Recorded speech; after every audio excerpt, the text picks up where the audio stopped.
अवस्थात्रयातीतः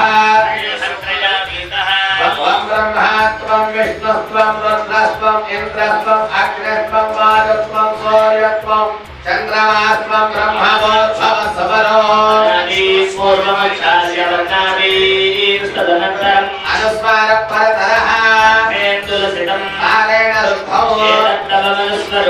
चकारः पूर्वरूपम् अनुस्मारस्याञ्चरूपो नादः सन्तानो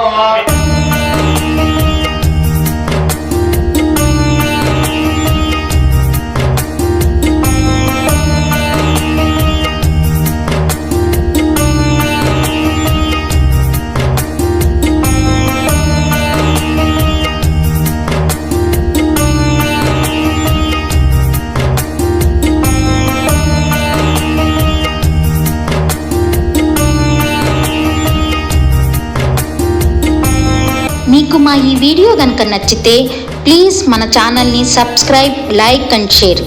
thank you.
మీకు మా ఈ వీడియో కనుక నచ్చితే ప్లీజ్ మన ఛానల్ని సబ్స్క్రైబ్, లైక్ అండ్ షేర్.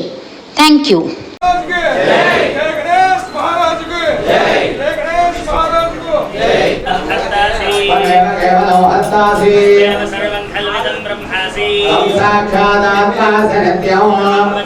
सत्यं वच्मि अवतारम् अवतारम्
మా ఈ వీడియో కనుక నచ్చితే ప్లీజ్ మన ఛానల్ని సబ్స్క్రైబ్, లైక్ అండ్ షేర్.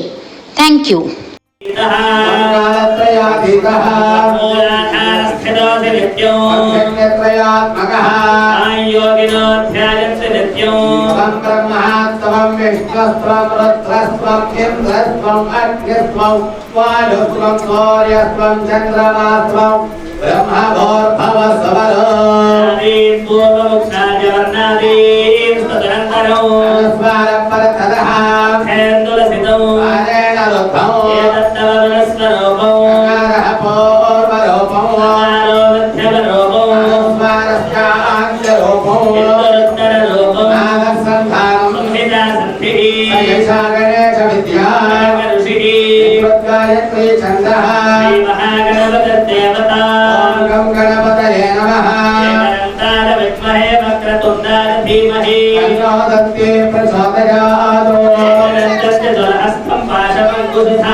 స్వామి వారికి 10వ అభిషేకం పూర్తయింది. ఇప్పుడు 11వ అభిషేకం మహాభిషేకము.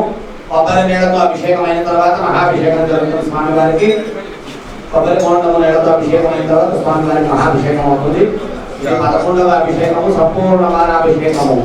కేవలం కర్తాసి కేవలం సత్తాసి కేవలం హత్తాసి సర్వం కల్వినం బ్రహ్మాసి సాక్షాదాత్మాసి నిత్యం లక్ష్మీ సత్యం లక్ష్మీ అవతారం అవశ్రోతారం అవదాతారం అవధాతారం అవానుష్ఠానం మహశిష్యం అవమష్టాంతాద అవపురస్తాద కరాస్తాద అవదక్షిణాతాద అవత్వాతాద అవధరాతాద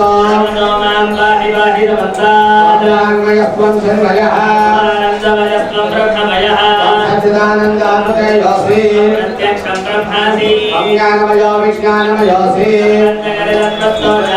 सर्वजगदिदोत्पत्तिष्ठति सर्वं जगदिदं स्वयं प्रत्येति चत्वारि वाक्पदानि गुणत्रयातीतः अवस्थात्रयातीतः देहत्रयातीतः त्रयातीतः मूलाधारस्थितो विद्यो शक्तित्रयात्मकः योगिनाध्यायन्त विद्यो त्वं ब्रह्मः त्वं विष्णुस्त्वं रुद्रस्त्वमिन्द्रस्त्वम् अग्निस्त्वं वायुस्त्वं सूर्यस्त्वं चन्द्रमास्त्वं ब्रह्मभोर्भवस्वरो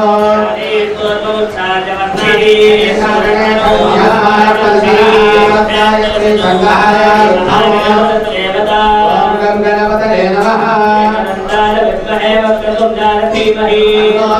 प्रचोदयातो हस्तं प्राणवं विदुधायनो तमन्तो हस्ते प्राणवो जगत्वजो तल्लंबोदनं सोमकर्णको रक्तवासिनो रक्तगन्धामुलिप्ताङ्गो रक्तपुष्पै सपोलिनो जगत्कारणवस्विनो आगरभूतञ्जसुख्यातो भगवते पुरुषात्मनो एवं ध्यायते योगिं सयोगी योगिनां परः गणपतये नमो गणपतये नमः प्रभवतये नमस्ते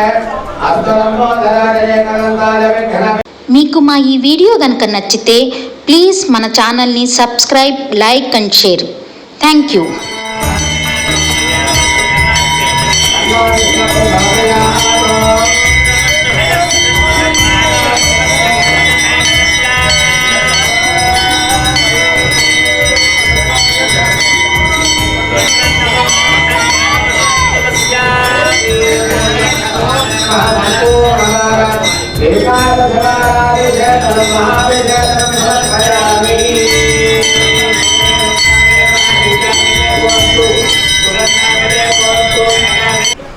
సుమారుగా చవితి మొదలుపెట్టిన దగ్గర నుంచి ఇక్కడ దాకా కూడా 5 రోజుల కార్యక్రమం.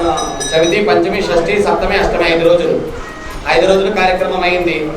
అయితే ఒక చిన్న విషయాన్ని మాత్రం చెబుతాను. ప్రసంగం విశేషంగా చేయను కానీ ఇవాళ మన పిఠాపురం చుట్టుపక్కలంతా కూడా అదృష్టం ఏంటంటే పురుహూతిక అమ్మవారు మనం రక్షిస్తుంది కాబట్టి పిఠాపురం లోపలికైతే నీళ్లు రాలేదు కానీ చుట్టుపక్కలంతా కూడా ప్రవాహంగా నీళ్లు వచ్చేసాయి.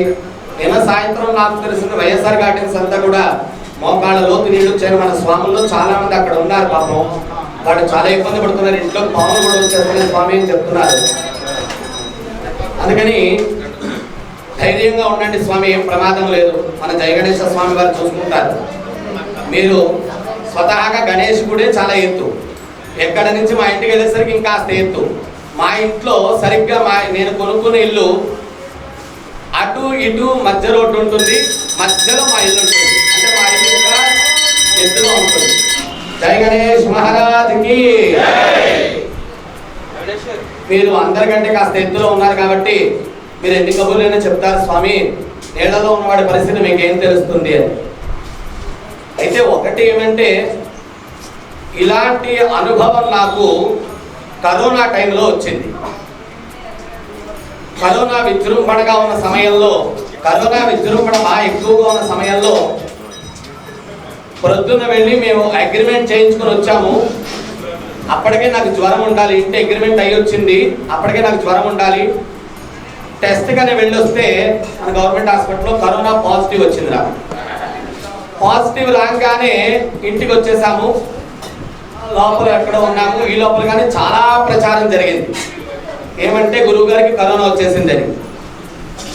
ఇలా జరిగితే ఎప్పుడూ కూడా పాజిటివ్ నెగటివ్, మంచి చెడు రెండు సమానంగానే ఉంటాయి. చాలా మంది నాకు ఫోన్ చేశారు. మొట్టమొదటి ఫోన్ చేసిన వ్యక్తులలో మా భార్గవ శర్మ గారు ఒకరు. ఈ విషయం తెలియగానే వెంటనే భార్గవ శర్మ గారు నాకు ఫోన్ చేశారు. ఫోన్ చేసి, హనుమేష్ గారు కంగారు పడకండి, ఏం భయం లేదు, ఏది మీకు సరదా ఉందో అది చేస్తూ ఉండండి, భయపడకండి, భయపడే కరోనాలో చాలా మంది ప్రాణాలు పోగొట్టేసుకున్నారు, భయపడకండి అని భార్గవ శర్మ గారు చెప్పారు. మీకు ఏది ఇంట్రెస్ట్ ఉంటే, మీకు సెల్ ఫోన్ చూడటం ఇంట్రెస్ట్ అయితే సెల్ ఫోన్, టీవీ చూడటం ఇంట్రెస్ట్ అయితే టీవీ, సినిమా చూడటం ఇష్టం అయితే సినిమా, ఏదో ఒకటి దృష్టి మళ్లించుకోండి, భయపడకండి అని భార్గవ శర్మ గారు ఫోన్ చేశారు. ఇలా జరుగుతున్నప్పుడు మొదటి రోజు ఎవరికైనా భయం ఉంటుంది కదండి, ఈ విషయం తెలియగానే భయం ఉంటుంది. నేను కొంచెం భయపడుతున్నాను, పిల్లలు కూడా చిన్నపిల్లలు కదా, అందుకని భయపడుతున్న సమయంలో కొంతమంది ఫోన్ చేసేవారు. ఫోన్ చేసి ఎలాగంటే, దేవుడు అంటారు, మీకు కరోనా వచ్చేద్దండి గురువుగారు అని వెటకారం అనమాట, వ్యంగ్యం. సరే, ఇది జరిగింది. ఇప్పుడు దీన్ని ధర్మానికి అన్వయం చేసి చెప్తాను. నేను ఎలా ధైర్యాన్ని తెచ్చుకున్నాను అనే దాన్ని అన్వయం చేసి చెప్తాను. నేను మొదటి రోజు అయిపోయింది. రెండవ రోజు నాడు పొద్దున ఒకడు ఫోన్ చేశాడు నాకు. నేను ఆ సమయంలో ఇంకొక వ్యక్తికి కూడా చెప్పాలి, నేను పేరు చెప్పను, మెన్షన్ చేసి పేరు చెప్తే మళ్ళీ ఇబ్బందిగా ఉంటుంది. కరోనా నాకు వచ్చినప్పుడు ఆ 14 రోజులు కూడా మా మేనమావులు నాకు ఎలాగ సాయం చేశారు పక్కన పెట్టండి, వాళ్ళు నా బంధువులు కాబట్టి చేస్తారు. ఒక కానిస్టేబుల్, మన స్వాములలో ఒక కానిస్టేబుల్ రోజు పొద్దున్న సాయంత్రం ఇంటికి తీసుకొచ్చి పాల ప్యాకెట్లు పళ్ళు ఇచ్చి ఫోన్ చేసి చెప్పేవాడు, గురుగారు కింద పాల ప్యాకెట్లు పెట్టని తీసుకోమనండి అని. అతను పోలీస్ కానిస్టేబుల్, మన గణపతి మాల వేసిన వాళ్ళలో ఒక వ్యక్తి. ఆ వ్యక్తి నేను ప్రత్యేకించి చెప్పను ఆయన పేరు గురించి అని. ఆయన వచ్చి రోజు ఇదే పని 14 రోజుల పాటు చేశాడు ఆయన, ఆ వ్యక్తి. సరే, రెండవ రోజుకి వచ్చేటప్పటికి నాకు కొంచెం ధైర్యం వచ్చింది. ధైర్యం వచ్చి భార్గవ శర్మ గారు చెప్పిన మాట గుర్తుకొచ్చి పుస్తకాలు తెప్పించుకొని పుస్తకాలు చదువుతూ ఉండేవాడు. అందు గురించనే జ్ఞానము చాలా ప్రధానమైన విషయం. పిల్లల్ని స్కూల్కి పంపించండి, చదివించండి, ఎందుకంటే వాళ్ళకి జ్ఞానం వస్తేనే జీవితంలో ఏదైనా సాధించగలుగుతారు. వాళ్ళు జ్ఞానం మాత్రమే మన అన్ని భయాల నుంచి బయటపడేస్తుంది. జ్ఞానము జ్యోతి లేకపోతే ఆ మనిషి ఎప్పుడు భయాందోళనకే ఉంటాడు. ఎప్పుడైతే పుస్తకాలు చదువుతున్నానో రెండవ రోజుకి నాకు కొంచెం ధైర్యం వచ్చింది.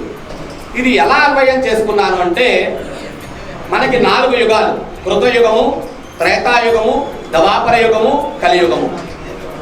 యుగ యుగానికి ధర్మములో వ్యత్యాసం ఉంటుంది. ఎప్పుడు ధర్మం ఒకలా ఉండదు. యుగంలోనే కాదండి, ఇప్పుడు కూడా ఉంటుంది. ఇప్పుడు నేనే ఉన్నానా, మా అమ్మగారి దగ్గర పుత్ర ధర్మాన్ని పాటిస్తాను, కొడుకును కాబట్టి. నా భార్య దగ్గర భర్తృధర్మాన్ని పాటిస్తాను. మా పిల్లల దగ్గర పితృధర్మాన్ని పాటిస్తాను. మా తమ్ముడి దగ్గర భ్రాతృధర్మాన్ని పాటిస్తాను. మీ దగ్గర గురు ధర్మాన్ని పాటిస్తాను. మా గురువు గారి దగ్గర శిష్య ధర్మాన్ని పాటిస్తాను. అంటే ధర్మం ఎప్పుడు వ్యక్తులను బట్టి, సందర్భాలను బట్టి మారిపోతూ ఉంటుంది, మారుతుంది. కాబట్టి ధర్మం అది. సత్యం వద ధర్మం చరా అని. ధర్మం వ్యక్తులను బట్టి, సందర్భాలను బట్టి మారిపోతుంది. అలాగే 4 యుగాల్లో 4 రకాల ధర్మాలు ఉన్నాయి. అందుగురించనే త్రేతాయుగంలో రాముడు ఆచరించి చూపించాడు, ద్వాపర యుగంలో కృష్ణుడు చెప్పి చేశాడు. కృష్ణుడు ఆచరించలే, చెప్పేవాడు. అంటే అక్కడికి ధర్మం మారింది. సరే, ఇది ఎలా ఉండగా ఈ పుస్తకాలు చదువుతున్నాను. ఒక వ్యక్తి నాకు ఫోన్ చేశాడు, గురుగారు పొద్దున్న లేస్తే దేవుడు పూజా పునస్కారం అంటారు, ఇదంటారు, అదంటారు, మీకు కరోనా వస్తుందా అని అడిగాడు. అయినా నువ్వు ఖాళీగా ఉన్నావా అని అడిగాను. నేను ఖాళీయే, ఎందుకంటే నేను బయటికి కూడా రావడానికి లేదు కదా, నేను ఖాళీయే. ఇంకా కంచము బయట పెట్టేవాడిని. మా ఆవిడ వంట వడ్డించేసిన తర్వాత ఫోన్ చేస్తే కంచం తీసుకుని లోపలికి వెళ్ళిపోయాడు. ఆ కంచం నేనే కడుక్కొని, మాకు ఎలాగో పాఠశాలలో అలవాటు, వేద పాఠశాలలో ఎవరు చేయరు, అక్కడ మేమే చేసుకోవాలి. కాబట్టి మాకు పాఠశాలలో వంట చేసుకోవడం అలవాటు, వడ్డించుకోవడం అలవాటు, తినడం అలవాటు, కంచాలు కడుక్కోవడం అలవాటు. అదొక హాస్టల్లో ఉంటుంది. కాబట్టి నేను అన్నాను, నైనా నువ్వు ఖాళీగానే ఉన్నావు, నేను ఖాళీగానే ఉన్నాను, మాట్లాడతాను. చెప్పండి గురువుగారు అన్నాడు. అప్పుడు నేను ఒక మాట చెప్పాను, ఒరే అబ్బాయి, కృతయుగంలో అధర్మం అనేది లేదు, అంతా ధర్మమే. త్రేతాయుగానికి వచ్చేటప్పటికి ధర్మం మారింది. ఎవరు అంటే అది మందర కావచ్చు కాక, కైకమ్మ కావచ్చు కాక, ఎవరో ఒక వ్యక్తి వలన రామచంద్రమూర్తి 14 సంవత్సరాలు అరణ్యవాసం చేశాడు.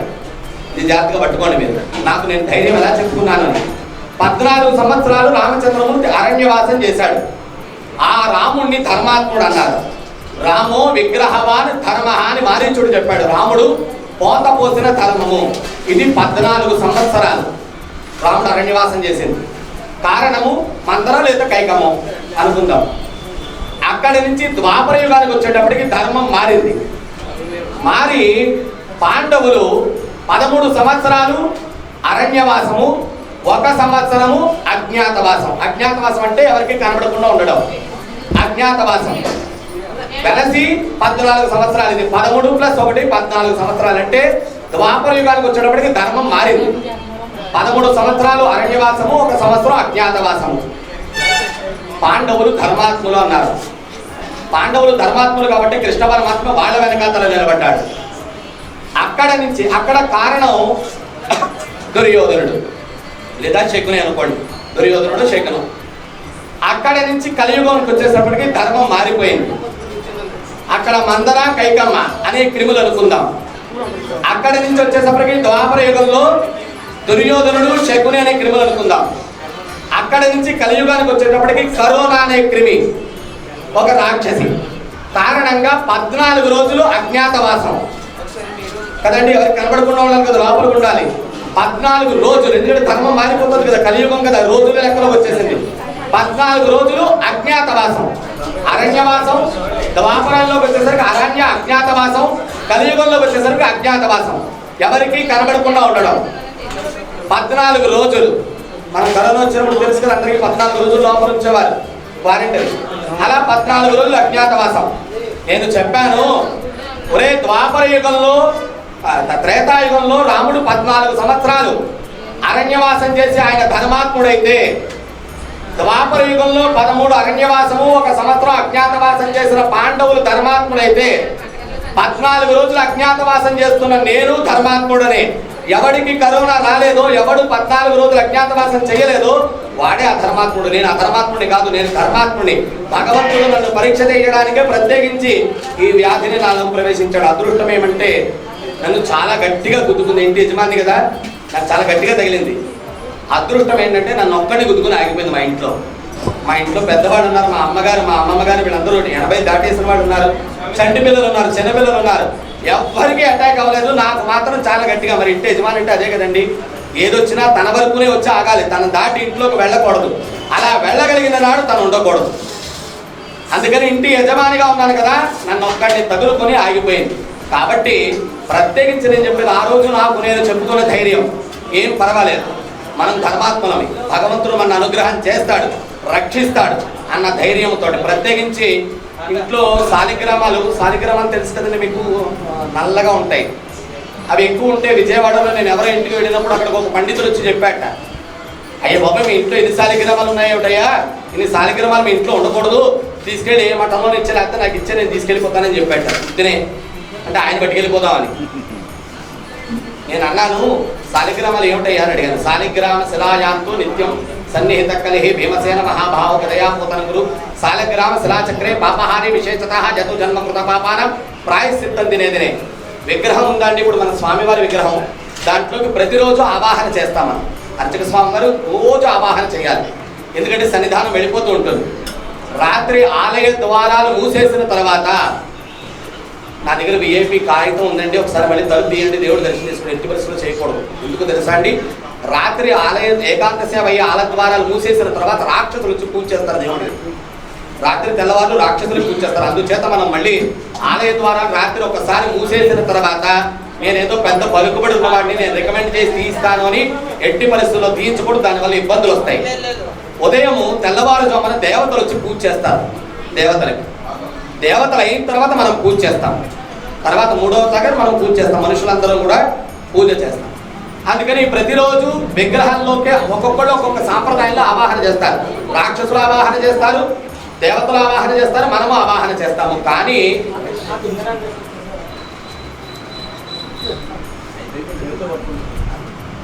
కానీ శాలిగ్రామంలో ఎప్పుడు ఆవాహన ఉండదు. ఎందుకంటే శ్రీ మహావిష్ణువు ఎప్పుడు శాలిగ్రామంలోనే ఉంటాడు, శాలిగ్రామంలో ఎప్పుడు సన్నిధుడై ఉంటాడు. కాబట్టి శాలిగ్రామానికి ఆవాహన ఉండదు, డైరెక్ట్గా అభిషేకమే. నేను ఆయనతో అన్నాను, రే అబ్బాయి కంగారు పడకు, దేవుణ్ణి ఇంట్లో పెట్టుకుంటే కష్టాలు రావడం ఏమిటో నాకు అర్థం కాదు. నువ్వు ఒకటి గుర్తుపెట్టుకో, మా ఇంట్లో 12 శాలిగ్రామాలు ఉన్నాయి. 12 శాలిగ్రామాలు అంటే క్షేత్రం అంటారు దాన్ని. 12 శాలిగ్రామాలు నిత్యము దేవతార్చన జరుగుతుంది మా ఇంట్లో. నేనన్నాను, ఒకవేళ దేవుణ్ణి ఇంట్లో పెట్టుకోవడం వల్ల వస్తాయి కష్టాలు అంటే నేను సిద్ధం, నేను హిందువుని.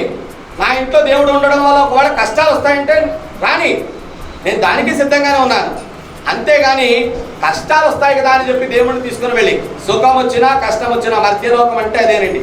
దేవతలని మీరు ఎప్పుడైనా గమనించారో లేదో, దేవతలకు ఎప్పుడైనా శాపగ్రస్తులు అయితే ఎక్కడికి వస్తారండి?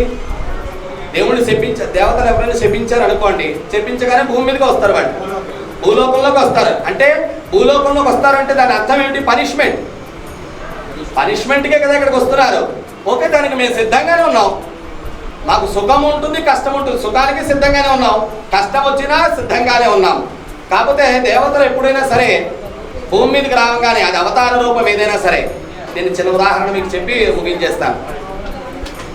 రాముడు భూమి మీదకి అవతారం చేయగానే దేవతలందరూ వెళ్ళి చెప్పారు విష్ణుమూర్తికి. ఏమని చెప్పారంటే, నాయన భూలోకంలో ఎవరో రాక్షసుడు రావణాసురుడు పీడ కలిగిస్తున్నాడు జనాలకి, నువ్వు వాడిని సంహారం చేయాలి. వెంటనే రామచంద్రమూర్తి అన్నాక ఆయన బుద్ధుడేవుడు చెప్పండి, అదే విష్ణుమూర్తి. నిజానికి విష్ణుమూర్తి అలా అడగాలంటే ఆయనకి తెలియదా అంటే, గబుక్కుని తెలుసు అన్నాడు అనుకోండి, అవన్నీ నాకు తెలుసులేవా అంటే, మరి తెలిసిన వాళ్ళు ఎందుకు ఊరుకున్నావు అని అడుగుతారు. మనం సామాన్యులం కాదు కదా, ఎందుకు ఊరుకున్నావు అని అడుగుతారు కదా. అందుకని విష్ణుమూర్తి అడిగట్టే ఆయన గుర్తులు చెప్పండి. ఎవరు ఆయన గుర్తులు చెప్తే నేను వాటిని దాన్ని పెట్టాను. 10 తలకాయలు ఉంటే 20 చేతులు ఉంటాయని చెప్పారు. రామావతారం జరిగింది.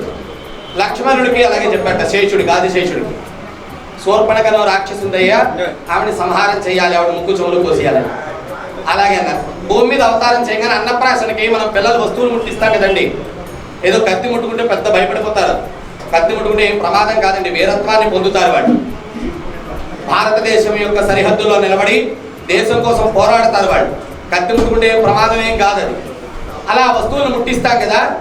అలాగే రామచంద్రమూర్తిని అన్నప్రాసన రోజు వచ్చిన వాళ్ళు అందరూ ఎత్తుకుంటే, ఆడవాళ్ళు ఎత్తుకుంటే ఎవరు ఏం ముట్టుకునేవాడు కట్ట, మాట్లాడేవాడు కట్ట రాముడు. మగవాళ్ళు ఎవరైనా ఎత్తుకుంటే మాత్రం ఇలా తలని ఉరుతూ ఉండేవాట, చేతులు తలను చూస్తుండేవాట. ఎందుకంటే దీనికి ఏమంటే ఇన్ఫర్మేషన్ ఇచ్చారు, 10 తలకాయలు 20 చేతులు ఉన్న వాటిని సంహారం చేయాలని కదా. ఒకసారి నరికేసి అవసరం పడేస్తే 10 చేతులు ఎవరు ముందు కావాలంటే ఇన్స్టాల్మెంట్లో నరికేయచ్చు. ఒకసారి ఈ 10 తీసేసామంటే ఇంకో 10 ఇంకోసారి తీసేయచ్చు. అలాగే 5 తలకాయలు ఇప్పుడు తీసేస్తే 10 తలకాయల్లో ఇంకో 5 తలకాయల తర్వాత తీసేయచ్చు. రాముడు అవతార లక్ష్యం కదా, అందుగురించి మగవాళ్ళు ఎవరైనా ఎత్తుకుంటే తల నిగురుతూ ఉండేవాట, తల చేతులను. లక్ష్మణుడు విచిత్రంగా దీన్ని భిన్నంగా ప్రవర్తిస్తుండేవాట. లక్ష్మణుడు ఏం చేసేవాట, మగవాళ్ళు ఎవరైనా ఎత్తుకుంటే ముట్టుకునేవాడు కాక, ఆడవాళ్ళు ఎవరైనా ఎత్తుకుంటే మాత్రం ముక్కు చెవులు చూస్తుండేవాట. ఒకవాడు శూర్పణఖ ఏమొచ్చిందో ముక్కులు చెవులు కోసి పాడేద్దామని చెప్పి.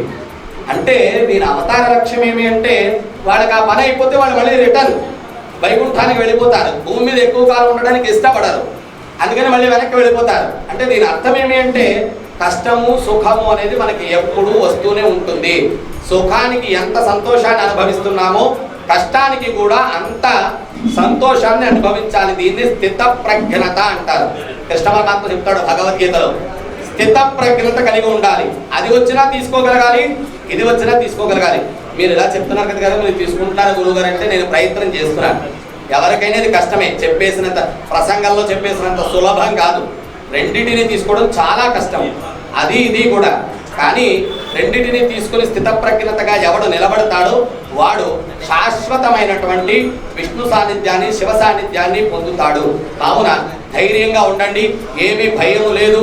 ఈశ్వరుడు గణపతి మన పిఠాపురానికి మహామహాత్ములు ఉన్నారు. ఎక్కడైనా విష్ణు క్షేత్రం ఉంటుందండి. శివక్షేత్రం, తిరుపతి ఉందనుకోండి విష్ణు క్షేత్రం, కాశీ ఉందంటే శివక్షేత్రం, అలాగే విజయవాడ ఉందంటే శక్తి క్షేత్రం, మంత్రాలయం ఉందంటే గురుక్షేత్రం. ఇలా ఎక్కడైనా ఒకటే ఉంటుంది. లేదా గయ ఉందంటే పితృక్షేత్రం. కానీ పిఠాపురానికి ఉన్న క్షేత్ర విశిష్టత ఏమిటో తెలుసా అండి? ఇది శైవ క్షేత్రం, కుక్కుటేశ్వర స్వామి వారు ఉన్నారు. ఇది విష్ణు క్షేత్రం, మాధవ స్వామి వారు ఉన్నారు. ఇది శక్తి క్షేత్రం, అమ్మవారి అష్టాదశ శక్తి పీఠాల్లో 10వ పీఠం, అమ్మవారి పృష్ఠభాగం పిఠాపురం మీద పడింది. అందుగురించి దీని మొట్టమొదటి ఊరి పేరు పీఠికాపురము, తర్వాత పిఠాపురము, తర్వాత పిఠాపురంగా మారింది. కాబట్టి శక్తిపీఠం. దత్తాత్రేయ స్వామి వారు స్వయంగా వెలిశారని వ్యాస భగవానులే చెప్పారు. కాబట్టి గురుక్షేత్రం. త్రిగయ క్షేత్రాలలో పాదగయ. మా చిన్నతనంలో పాత గొయ్య అనేవారు. అంటే మేము అనుకునే వాళ్ళని బాగా పాతది కాబట్టి, పాతబడిన గొయ్య కాబట్టి పాత గొయ్య అనుకుంటున్నాం. పాత గొయ్య కాదు అది, పాద గయ. గయాసురుడి యొక్క పాదాలు ఉన్న చోటు, అంటే గయా క్షేత్రం కాబట్టి పితృక్షేత్రం. ఇలా శక్తి, గురువు, ఈశ్వరుడు, విష్ణువు, పితృదేవతలు, ఇలా 5గురు ఉన్నటువంటి క్షేత్రము పిఠాపురము. ఇలాంటి పిఠాపురంలో పుట్టడమే మన అదృష్టము. ఇక్కడ ప్రత్యేకించి ఏమొస్తాయని నేను భయపడద్దు. ఏది వచ్చినా కూడా మేము సిద్ధంగా ఉన్నాము. ఎందుకు అంటే మేము పీఠికాపుర వాసులము. మాకు జయ గణేశ స్వామి వారి అనుగ్రహం ఉంది, మిగతా పంచదేవతల యొక్క అనుగ్రహం ఉంది, మాకు గ్రామదేవత లోకాలమ్మ అనుగ్రహం ఉంది. మాకేమీ భయం లేదు. అందరూ కూడా భక్తి శ్రద్ధలతో ఉండండి. వాళ్ళందరినీ కూడా భగవంతుడు కాపాడనే గాక. ఆ వైఎస్ఆర్ గార్డెన్స్లో ఆ ఏరియాలో నీళ్ళు వచ్చేసిన వాళ్ళందరినీ కూడా భగవంతుడు కాపాడనే గాక అని స్వామిని ప్రార్థన చేస్తూ, ఇక ఈరోజు సాయంకాలము స్వామివారి సన్నిధానంలో లడ్డూ పాట ఉంది. పూజ అవుతున్నా కానీ పూజ మధ్యలో కానీ లడ్డూ పాట ఉంటుంది. స్వాములందరూ కూడా ఆ పాటలో కూడా పాల్గొనండి. తరువాత రేపటి రోజు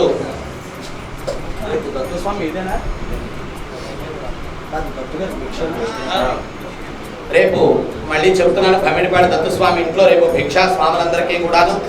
రేపు సాయంకాలము మన గోల్డ్ మార్కెట్ చివర రామకృష్ణ కళ్యాణ మండపం దగ్గర స్వామిని అభయ గణపతిని నిలబెట్టారు. ప్రతి సంవత్సరం వాళ్ళు ఆహ్వానం చేస్తున్నారు. ఇక్కడ పూజ అవుతున్నా అక్కడికి వెళ్ళిన తర్వాత ఒక 10 నిమిషాలు నన్ను భరించాలి మీరు. ఎందుకంటే నా ప్రసంగం ఉంటుంది అక్కడ.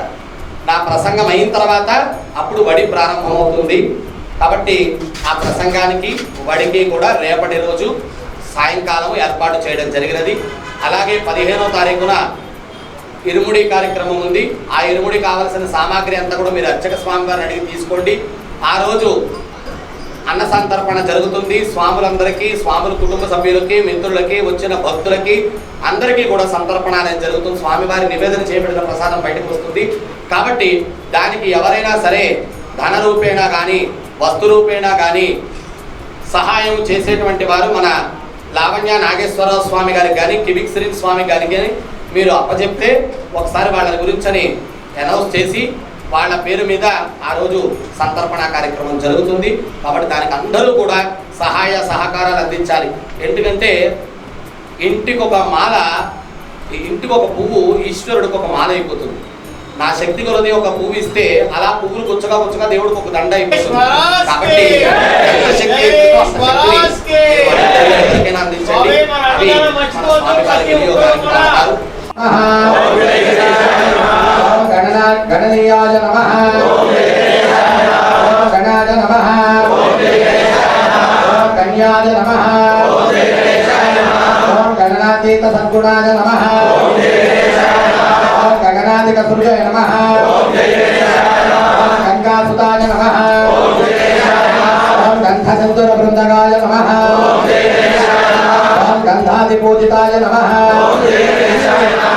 గరిష్టాయ నమః, గలభిదే నమః, గలవహనాయ నమః, గలభూషణాయ నమః, గరిష్టాయ నమః, గర్జితనగాయ నమః, గంభీర హృదయాయ నమః, గజనే నమః, గణపతయే నమః, గదావహాయ నమః, గద్యపద్యాత్మక కవిత్వదాయ నమః, గజాస్యాయ నమః, గజలక్ష్మీపతయే నమః, గజివాజిత ప్రభాయ నమః, గంగాజల శిక్షాకృతే నమః, గణితజ్ఞాయినే నమః, గణోత్తమాయ నమః,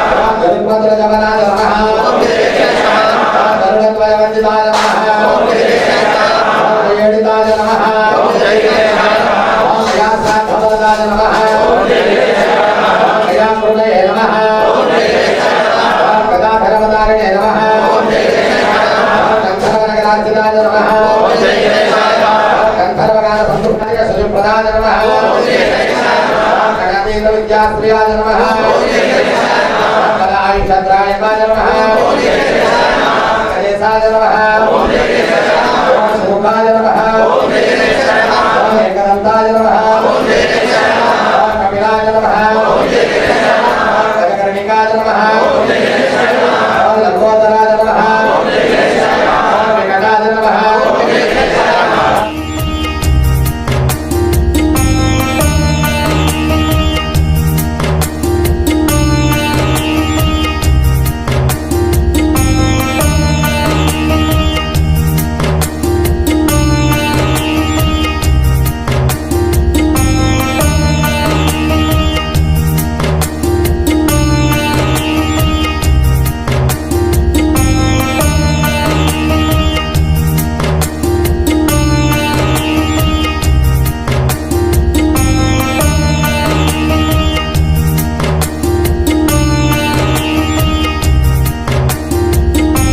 మీకు మా ఈ వీడియో కనుక నచ్చితే ప్లీజ్ మన ఛానల్ని subscribe like and share. Thank you.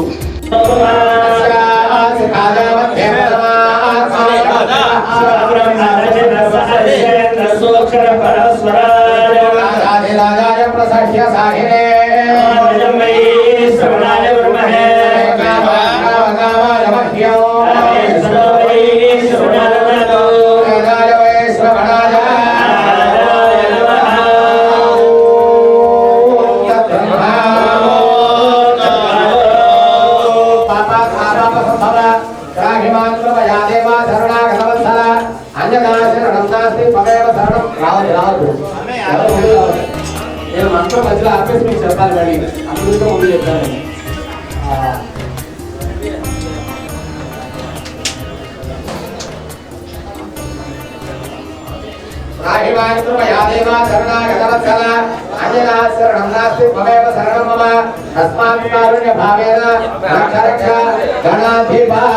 ఆత్మ ప్రదక్షిణ నమస్కారాన్ని సమర్పయామి. అభ్యాం కరాభ్యాం కర్ణాభ్యాం ప్రణవో అష్టాంగ ఉచ్యతే. సాష్టాంగ నమస్కారాన్ని సమర్పయామి. శ్రీ జయ గణేశాయ నమః. నృత్య గీత ఆందోళనవాది సమస్త రాజోపచార శక్త్యోపచార భక్త్యోపచార పూజాన్ని సమర్పయామి. నమస్కరోమి. నమస్కారాన్ని సమర్పయామి. అందరూ కూడా నమస్కారం చేసుకొని చెప్పండి. ప్రణమ్య శిరసా దేవం గౌరీ పుత్రం వినాయకం భక్తప్రియం సువర్నిత్యం ధ్యాయేత్ సిద్ధి వినాయకం ఆయుర్దేహి యశోదేహి శ్రియం సౌఖ్యం చ.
భాస్కరం నగత్యాం దేవి ప్రేకాలం నగత్యా దేవి అత్రయానం నగత్యా నమస్తమాయ సమారో నమామి స్వభావం మహీయతే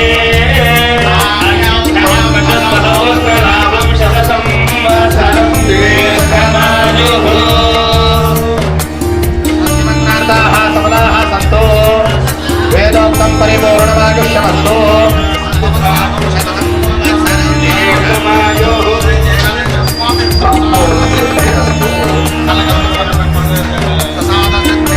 ఆర్థిక స్వామివారికి వంటి బట్టల ముందు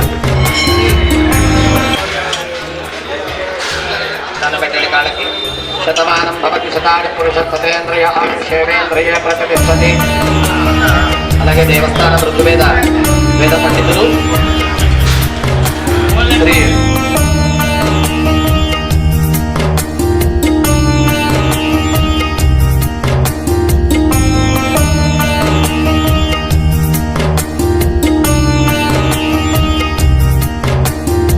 అల్లంరాజు సూర్యనారాయణ శర్మ గారికి అర్జీ శివశంకర్ తమ్ముడు నూతన వస్త్రాలను సమర్పణ చేస్తారు.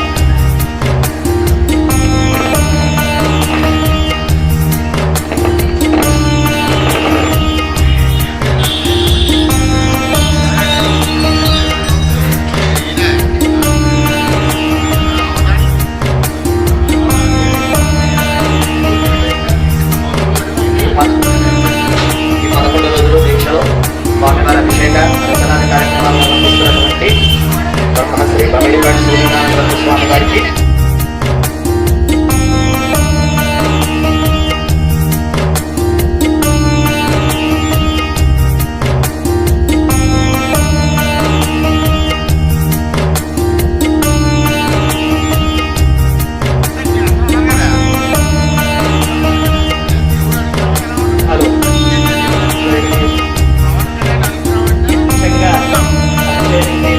బ్రహ్మగారు రమేష్ గారికి నూతన వస్త్రాలను అందజేశారు.